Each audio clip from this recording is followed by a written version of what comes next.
आइए शुरू करते हैं आज एक नया टॉपिक, भारत के राष्ट्रपति, प्रेसिडेंट ऑफ इंडिया। देखिए, वैसे तो प्रेसिडेंट ऑफ इंडिया के बारे में बहुत कुछ लिखना पढ़ने के बारे में हमें किताबों में मिल ही जाता है, पर अगर हम एग्ज़ाम के पॉइंट ऑफ व्यू से देखें तो किसी भी प्रेसिडेंट, भारत की ही बात करें तो भारत के राष्ट्रपति की नियुक्ति किस तरीके से हो सकती है, या उसको किस तरीके से उसके पद से हटाया जा सकता है, या फिर उसके निर्वाचन की प्रणाली कैसी है, या फिर उसकी शक्तियाँ। देखिए, हर इंसान अगर कोई भी राजनीतिक पद पर है तो उसकी कुछ ना कुछ शक्तियाँ होती हैं। इसी तरीके से राष्ट्रपति की भी शक्तियाँ हैं। उसके अलावा कुछ अन्य शक्तियाँ हैं जिसमें वीटो पावर, ऑर्डिनेंस पावर आ जाती है। ये समझाएंगे किस टाइप का कार्य होता है, किस टाइप से इन शक्तियों को इस्तेमाल कर सकते हैं राष्ट्रपति। सबसे पहले तो मैं कहना चाहूँगा कि राष्ट्रपति जो कि फर्स्ट सिटीजन ऑफ इंडिया कहलाते हैं, ठीक है, भारत के प्रथम नागरिक। इसके बाद में राष्ट्रपति हेड ऑफ द स्टेट भी हैं, भारत के हेड ऑफ द स्टेट अगर क्वेश्चन आ जाए तो कौन है? राष्ट्रपति।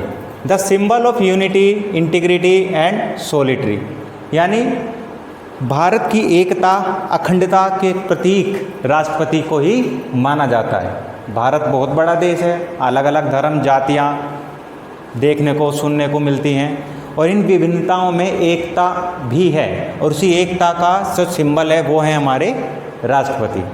देखिए, राष्ट्रपति की शुरुआत हम यहाँ से करते हैं। राष्ट्रपति जो कि संविधान के भाग 5 में है और अनुच्छेद 52 से लेकर 78 तक राष्ट्रपति के बारे में बताया गया है। राष्ट्रपति मुख्य रूप से कार्यपालिका के अंग होते हैं। देखिए, हमारे संविधान में 3 तरीके के अंग हैं, कार्यपालिका, विधानपालिका और न्यायपालिका। तो जो राष्ट्रपति हैं वो कार्यपालिका के अंग हैं। कार्यपालिका में राष्ट्रपति, उपराष्ट्रपति, प्रधानमंत्री, मंत्रिमंडल, महान्यायवादी ये आते हैं। अब हम सिर्फ पढ़ रहे हैं राष्ट्रपति के बारे में, बाकी के उपराष्ट्रपति, प्रधानमंत्री, मंत्रिमंडल और महान्यायवादी, इसको अटॉर्नी जनरल ऑफ इंडिया भी बोलते हैं, या भारत सरकार का वकील भी इनको बोला जाता है। इसके बारे में हम नेक्स्ट वीडियो में देखेंगे। बाकी अभी देखेंगे अब राष्ट्रपति के बारे में। तो बात करते हैं राष्ट्रपति की नियुक्ति और चुनाव किस तरीके से होता है। राष्ट्रपति की नियुक्ति और चुनाव किस तरीके से होता है, जैसे फर्स्ट मैं आपको बताना चाहूँगा, elected member of both house of parliament, यानी पार्लियामेंट यानी संसद के दोनों सदन, लोकसभा और राज्यसभा के दोनों सदनों के निर्वाचित यानी इलेक्टेड, जिन लोगों को जनता के द्वारा चुनकर पार्लियामेंट भेजा जाता है, वो लोग राष्ट्रपति के चुनाव में भाग लेते हैं। दूसरा कौन भाग लेता है? दूसरा भाग लेते हैं elected member of legislative assembly of the state and elected member of the legislative assembly of UTs, यानी सभी राज्यों के जितने विधान सभाएँ हैं वहाँ पर जो सदस्य जनता के द्वारा चुनकर विधानसभाओं में जाते हैं, या भारत के 2 केंद्र शासित प्रदेश दिल्ली और पुदुचेरी जहाँ पर विधानसभाएँ हैं, वहाँ के चुने हुए सदस्य इलेक्टेड मेंबर राष्ट्रपति के चुनाव में भाग लेते हैं। तीसरा, do not participate of nominate member, यानी राष्ट्रपति के चुनाव में भाग कौन नहीं लेता है? तो जो नामित सदस्य होते हैं, नॉमिनेटेड मेंबर। जैसे राष्ट्रपति 12 सदस्यों को राज्यसभा में नॉमिनेट करते हैं और 2 सदस्यों को लोकसभा में नॉमिनेट करते थे, पर 104 अमेंडमेंट संविधान संशोधन 2020 के द्वारा इस प्रोसीजर, जो प्रक्रिया थी लोकसभा में 2 एंग्लो इंडियंस को नॉमिनेट करना, वो प्रोसीजर अब से ख़त्म कर दिया गया।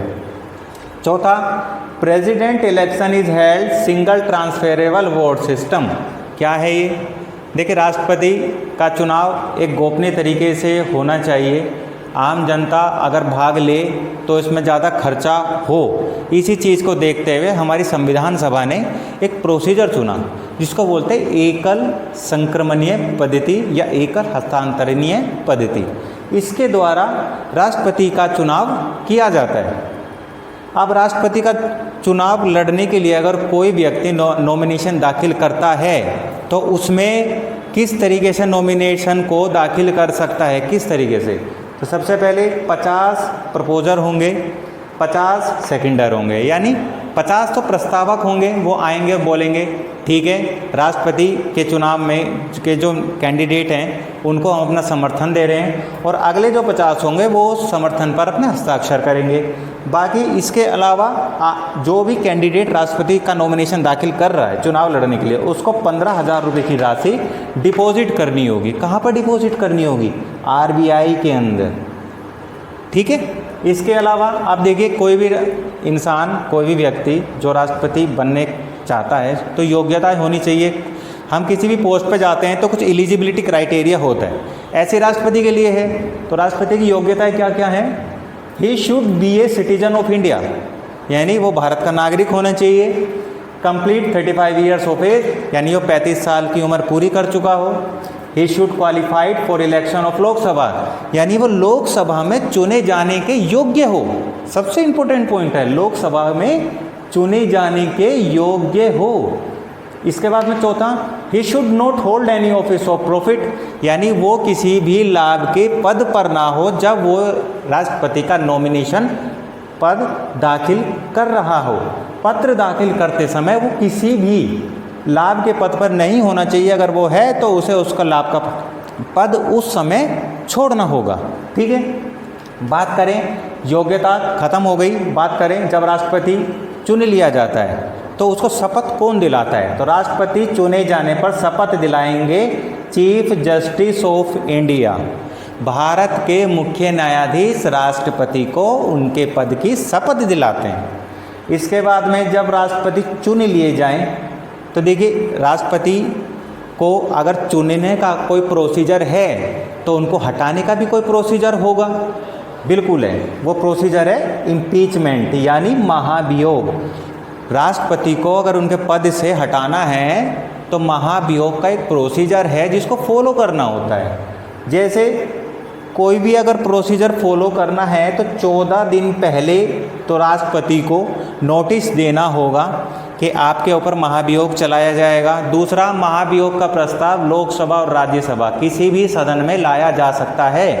तीसरा, राष्ट्रपति के महाभियोग में नॉमिनेट और इलेक्टेड मेंबर, देखिए राष्ट्रपति के चुनाव में सिर्फ इलेक्टेड मेंबर भाग दे रहे थे, अभी राष्ट्रपति के महाभियोग की प्रक्रिया में नॉमिनेट और इलेक्टेड दोनों मेंबर भाग लेंगे, ठीक है।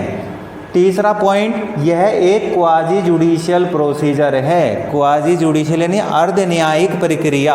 न्यायिक प्रक्रिया होगी तो फिर कोर्ट आ जाएगा। अर्ध न्यायिक प्रक्रिया यानी जिसमें सज़ा नहीं दी जाएगी, सज़ा नहीं मिलेगी। क्या मिलेगा? सिर्फ उसके पद से अगर कोई भी एलिगेशन है, एलिगेशन पास हो जाता है तो उन्हें अपना पद छोड़ना होगा। और ये जो प्रोसीजर होता है यही होता है क्वाजी जुडिशियल प्रोसीजर। इसके अलावा राष्ट्रपति की शक्तियाँ क्या हैं? शक्तियों की बात करें तो executive, legislative power, financial power, judicial power, diplomatic power, military power और इमरजेंसी पावर, ठीक है। इन पावर के अलावा बात करें और दो अन्य पावर हमें देखने को मिलती है। सबसे पहले वीटो पावर। वीटो पावर जो कि आर्टिकल 111 में हमें देखने को मिलती है। 3 तरीके के वीटो पावर हैं, absolute veto, suspensive veto and pocket veto. तीनों वीटो का अलग अलग काम है। कभी जब राष्ट्रपति के ऊपर डिटेल में वीडियो बनाएंगे तो डिटेल में आपको समझा देंगे कि तीनों वीटो किस तरीके से यूज़ होती हैं, या जितनी भी पावर मैंने आपको यहाँ 7 पावर के बारे में बताया, इन पावर्स का क्या यूज़ है, किस तरीके से राष्ट्रपति यूज़ करता है। इसके अलावा ऑर्डिनेंस, ऑर्डिनेंस यानी अध्यादेश क्या है? एक तरीके का कानून है। देखिए, संसद में कानून पास कराया जाता है, लोकसभा और राज्यसभा में दोनों में, फाइनली राष्ट्रपति उस पत्र पर जो भी विधेयक आता है उस पर अपनी मोहर लगाते हैं, साइन करते हैं, और वो जो विधेयक होता है वो एक्ट यानी कानून बन जाता है। अगर संसद का कोई भी सत्र ना चल रहा हो तो राष्ट्रपति एक विधेयक का टाइप का एक पत्र, एक पेपर पास कर सकते हैं जिसको बोलते हैं ऑर्डिनेंस। इसकी मैक्सिमम जो टाइम पीरियड होती है वो 6 महीने होती है, और राष्ट्रपति आर्टिकल 123 यानी 123 के तहत ऑर्डिनेंस जारी करते हैं। इसके अलावा राष्ट्रपति के कुछ आर्टिकल्स हैं राष्ट्रपति से संबंधित, जैसे आर्टिकल 52 क्या बताता है? The president of India, Bharat का एक राष्ट्रपति होगा। आर्टिकल 54 इलेक्शन, यानी राष्ट्रपति का इलेक्शन कैसे होगा। मैंने आपको बताया ना चुनाव किस तरीके से होता है, मैंने चुनाव के बारे में बता चुका हूँ, कौन कौन सदस्य भाग ले रहे हैं। इसके बाद में आर्टिकल 56 टर्म ऑफ ऑफिस, यानी राष्ट्रपति अपने पद पर कितने समय तक रहेगा। तो देखिए, राष्ट्रपति अपने पद पर 5 साल तक रहते हैं। उसके बाद में आर्टिकल 60 ओथ यानी शपथ कौन दिला रहा है, मैंने बताया अभी CJI chief justice of India शपथ दिलाते हैं। आर्टिकल 61 इम्पीचमेंट महाभियोग की प्रक्रिया। Article 76 attorney general of India यानी महान्यायवादी जिसको सरकार का वकील भी बोलते हैं, को इसकी नियुक्ति इसकी अपॉइंटमेंट कौन करता है, भारत के राष्ट्रपति। ठीक है, अब यहाँ पूरा एक जो टॉपिक मैंने कंप्लीट करने की कोशिश करी है छोटी सी वीडियो में, मुझे लगता है कि राष्ट्रपति के बारे में इस वीडियो में इतना जानना बहुत होगा। हाँ, अगर डिटेल में बनाएंगे तो बहुत लंबी वीडियो बन जाएगी। अगर आपको लगता है कि ये वीडियो लंबी बनाई जाए और अच्छे से राष्ट्रपति के बारे में समझाया जाए तो आप लोग नीचे कमेंट सेक्शन में जाकर अपना कमेंट लिख सकते हैं और मुझे ये बता सकते हैं कि वीडियो लंबी बनाइए सर और अच्छे से आप समझाइए। तब मैं आपकी रिक्वेस्ट पर एक नई वीडियो बनाऊंगा और एक अच्छे से इस वीडियो को एक एक पॉइंट को समझाने की मैं कोशिश करूंगा। आपके लिए अब क्वेश्चन है, क्वेश्चन क्या है, आर्टिकल 72 में क्या है ये बताएंगे, आर्टिकल 74 में क्या है ये बताएंगे और आर्टिकल 143 क्या है ये बताएंगे। 3 क्वेश्चन है, नीचे कमेंट सेक्शन में तीनों के आंसर दें और बताएं। धन्यवाद।